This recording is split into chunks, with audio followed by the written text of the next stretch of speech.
Welcome to MarcusG.tv. I'm Chef Marcus Guiliano. I'm a chef on a mission. Today I'm answering questions. I'm answering a question from my YouTube channel, from the comments. Mike, I think that's how you say it, M-I-K-K-E, or McKay, Mike Raccoon. The Illuminati want you to get cancer and heart disease. I have a question. Which is worse, millions of Africans starving to death or millions of Americans eating themselves to death? Well, that's an easy one. What's worse is millions of Americans eating themselves to death. Africa doesn't have the resources if you're starving, right? Anybody who's starving doesn't have the resources. But you can have enough calories but still starving your body of the vital nutrients, which is what so many Americans do. They just gorge on things. And yeah, it's our fault, and we need to take responsibility for everything that we put into our body.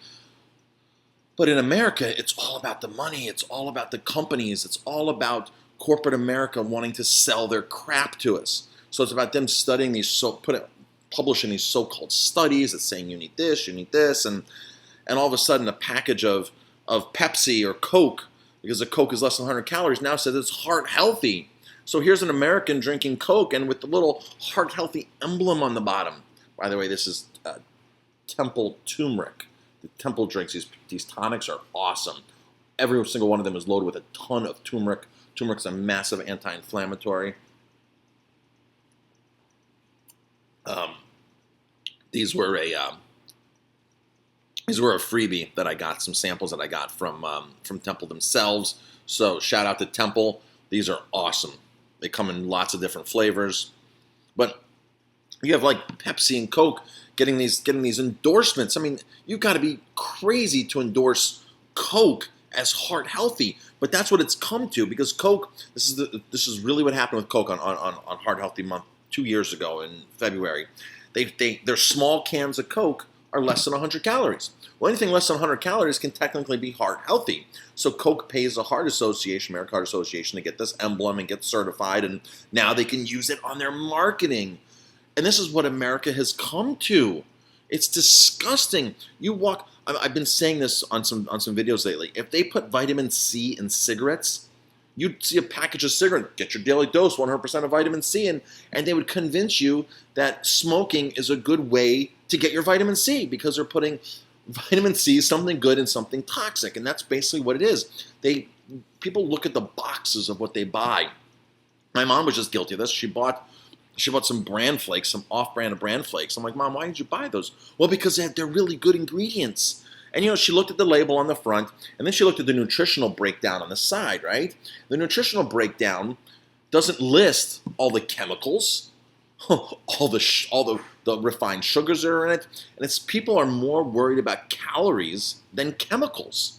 And you can't look on the front of a package to see the chemicals. You can't look on the nutritional breakdown to see the chemicals. It doesn't show it in there. It lists it actually in the ingredients below is where it's going to list what's actually in it. And you can see this has a ton of good things in it.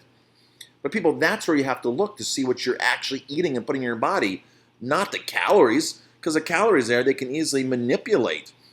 And they know that, hey, see, this is one size per bottle right here, well, one serving per bottle. But if this was, let's say this is Coke, and it's a big bottle of Coke, they're going to say there's 2 portions in here. Or for potato chips, they're going to say, well, there might be 2 portions in a 1-ounce bag as opposed to 1 portion in that one bag. And so everything here is going to be totally skewed, because if you're going to eat the whole bag, you're going to, well, I'm just eating this right here, right? Well, wrong, because you now have to double that. You have to double the sugars, you have to double the fat, you have to double everything, because they've snuck two portions into that.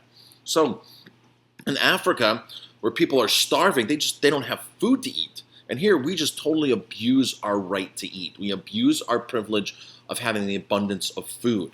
And the system doesn't work for you, because if you're on welfare, if you have food stamps, if you're on the WIC program, whatever, you can still go in and buy crap for you and your family, total crap. So a couple years ago, there was a challenge from the local media here, because Mario Batali did the food stamp plan. He was going to feed his family on basically what food stamps were daily, and say, hey, I can still cook a nutritious meal, and you still can. So we did it, my family and I, because the local media here did it with a couple other chefs, and I actually fed my family organic for the week. Because as soon as you eliminate things you don't need, Like you don't need beef, you don't need chicken, you don't need all this other stuff. We fed our family on a plant-based organic diet that well fit in the budget during the week. Once you start buying organic beans, organic rice, organic pasta, organic, it doesn't cost much to buy that and cook that and have it for the week. Even organic quinoa. When you're buying organic quinoa and cooking, it looks expensive on the shelf, but once you actually cook it and you have this big pot of quinoa, it's cheaper than buying potato chips. It's cheaper than buying cereal. It's cheaper than buying anything that's processed. And America's just so used to process, and buying crap. Africa, they don't have it. They don't have the food at all. So you have millions of people just sitting there starving, waiting to get any kind of calorie in their body. And then, and then us sending over surplus milk and stuff like that because they need this, they need that. When in fact, they need clean water. They need clean water. Water's a very important part of this whole equation. And of course they know how to farm, they know how to do this, but they just need basic nourishment. Well, we're overnourished. I like to say that, people always argue with me, oh, well, pharmaceutical drugs have extended lives. We now live longer. I'm like, but you die earlier. And the guys in their mid-50s, mid-40s are on all these medications, and your quality of life diminishes drastically. You may live to be 85, 75, 90 years old, but these people have no quality of life. And when you look up to other parts of the world, like Vilcabamba, Kakistan, Okinawa, you look at all these long-lived cultures. These people are healthy until their 90s. It's just amazing to see their vitality and how they say in some of these countries where they herd sheep and everything, they still herd sheep. They still climb up the mountain. The mountain men of not Abkhazia, but one of those in Pakistan. The mountain men, they 85 years old, they're still going up the mountain. And I love to see seniors here in America that are still active, that are 75, 85 years old and still active. And that Iron Nun, I'm not sure, I don't know her name, but if you go on and do a Google search for Iron Nun and on YouTube, there's like this 85-year-old nun, 88-year-old nun or whatever, doing triathlons. And how about that guy who was 100 years old, the Indian guy who started running marathons? He started running marathons when he was 88. Because his wife passed away and he wanted just to start running and doing something to occupy his life. And at 100 years old, he runs a marathon. It takes him 8 hours, but he runs a marathon at 100 years old. People, that's what the quality of life is about. It's not about stopping. The body is like water. We all know when water just sits there, it gets stagnant, it gets old, it gets moldy, it gets bacteria. And that's what happens to the body. People just stop living and they just keep relying upon these pharmaceutical drugs to extend their life and extend their discomfort and extend their unhappiness because they've never taught right in America how to do things. We were never taught how to really cook whole, nourishing food, how to decipher all the BS of these labels, and how to just society is against us. It's not really society.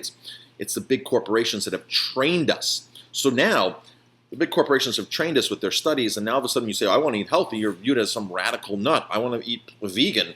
You're viewed as some radical, crazy person who has no idea what they're doing and dangerously harming themselves or your kids or things like that. So America, wake up, eat better food.